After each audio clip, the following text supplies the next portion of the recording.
Taco Bell had those commercials, it was like, have you had your fourth meal yet? And I'm like, fourth meal? What? Oh God, I hope they never saw that. I hope they don't find out about eating contests. Or you get a prize if you eat a lot of. I hope they don't find about our climate-controlled storage unit, where we have so much shit that we need an apartment just for our shit, and the apartment for our shit is like way nicer than their living conditions. And we go to horror movies and we ride roller coasters because fear is such a like fun novelty. That's we're like fear. Whoa, exciting, titillating. Who here likes horror movies and is into roller coasters? Why? Why would you pay someone money to feel fear? Fear is the worst emotion. Fear is worse than lonely. You would never pay money to make you feel lonely. I don't understand why people do this. And you know what I don't like about? I don't trust horror movies because I don't trust the type of dude that would make a horror movie. Like, I think we all sometimes have like fleeting, terrible thoughts. Like, we're like, well, what if there was a psychotic camp counselor and he lured kids to his camp and then he disemboweled them while their parents watched? And instead of being like, oh God, this is terrible. I hope I never think about something so awful ever again. He's like, I'd like to commit this to film. It's like my imagination is good, but it's like it's not as good as seeing it acted out, sharing my nightmare with the entire world.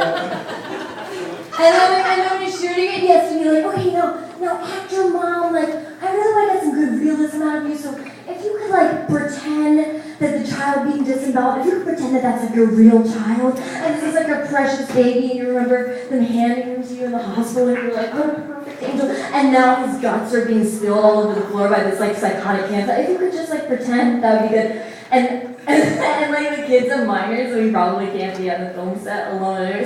So they're like, okay, kid's real mom who like has to be with him on set. You should close your eyes during this time. You should pretend like this is not happening at all. And also, like, don't come to the premiere of the film because you don't want to see this happen in real life. This is your worst nightmare. And people are like, oh well, it's not the same. Like, you don't understand. Like with horror movies, like you're riding a roller coaster. It's like just getting a taste of fear. It's like it's not real. Like, you know in your heart of hearts you're safe. And it's like saying like, oh Laura, we gotta go to this restaurant. Oh, they give you a plate and they put like a little nugget of dog shit on it. And then you just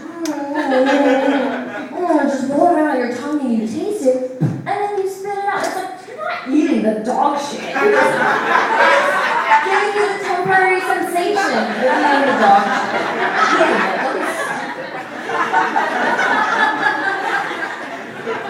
I don't really like fear. I prefer to be safe. I want to give my husband road head, but that's a little bit too dangerous for me, so we compromise, and now I give him Mario Kart head, which is exactly what it sounds like. So we give a guy head while he's playing Mario Kart. I hate the feeling of fear. Have you guys ever been on like the subway or the bus, and maybe there's like a little creepy dude, and you have to sit next to him, so you go up to him and you give him one, and you're like, hey. And then he goes, I won't bite. It's like, oh, that's sweet of you. Maybe noticed that I was feeling a little bit uncomfortable, and then you said something that made me 1,000 times more uncomfortable. He was kind of like, oh, that poor girl. She thinks I'm a creep dog. I'm gonna let her know her instincts are 100% dead on. You probably think I'm looking at my jokes on these note cards, right? Nope. Look at pictures of naked men. It's true. It's true. You guys are getting entertained. I'm being entertained right now. See, guys don't know anything about girls anymore. Guys, girls respond to confidence. They want a confident man. Not like arrogance, but confidence. Like, here, let me tell you, next time that you're in a bar, you walk right up to the hottest girl you see there. You go, excuse me, miss. Can you help me for a second? Ellie, you're the hottest girl in the bar. You're my girl. Can you settle a bet? Me and my buddy, we have this bet going.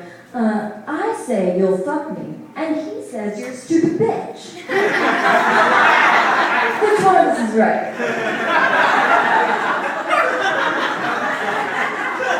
And if that doesn't work, if she's not that type of girl, then you feel to her sensitive side. You go, excuse me, miss, I'm sorry, but I'm ready to worship you because you are a strong, powerful, sensitive woman. And your body is a temple. And I'd like to suck on that temple. That's what you gotta do, guys. It's that simple. It's that simple. All of you tried it tonight, I guarantee you. Tomorrow night, ladies. I like to party if I'm ever in a plane that crashes and I'm like stranded in the Andes and I'm the sole survivor, I'm gonna use my last ounce of dying strength to gather up some rocks to leave a message to the world. And that way, years later, when a helicopter flies over, we can see my skeleton next to the word still out in rocks and say, YOLO!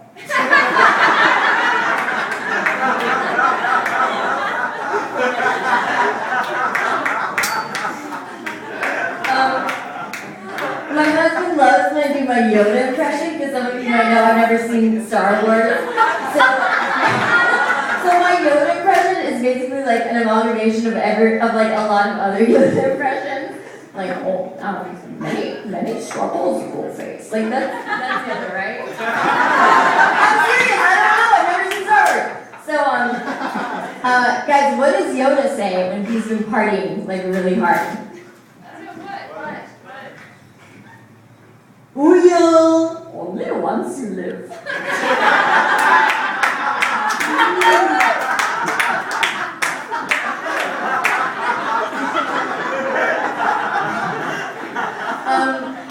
I listen to a lot of NPR. I expect you guys probably do too. And I don't know if you ever listen on like Wednesday nights, but sometimes I get real lucky and I get Cellar Notes. You guys ever watch Cellar Notes? Cellar Notes is the best. If anyone hasn't heard it, it's Alice Fuller and Hugh Sisson, and they agree with each other for like 5 minutes about wine. And it's so awesome. They're like, Al, I tried the most delightful Pinot Gris the other night. I was with a lady friend, and I had a glass of Pinot Gris. We were having a chicken marsala, and then I had a couple glasses of a wonderful Italian Malbec, and then I had about 7 glasses of a Syrah from New Zealand, and Al, I am still not attracted to women.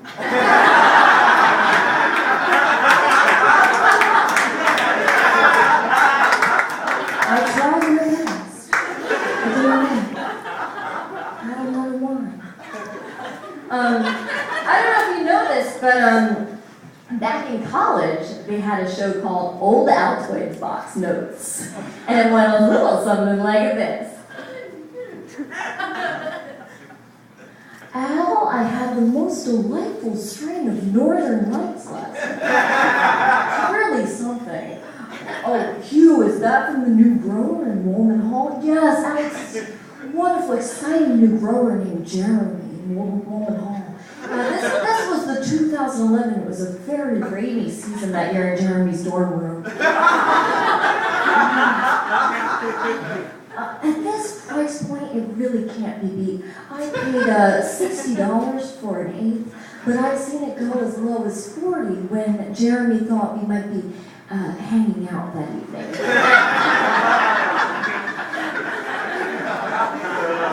Oh, Hugh, I agree. I myself prefer more of a body high. Have you ever tried the Cinderella 99? I find it pairs wonderfully with Cool Ranch Doritos, as well as old Chinese food. Really good.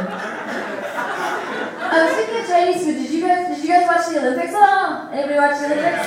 Yeah.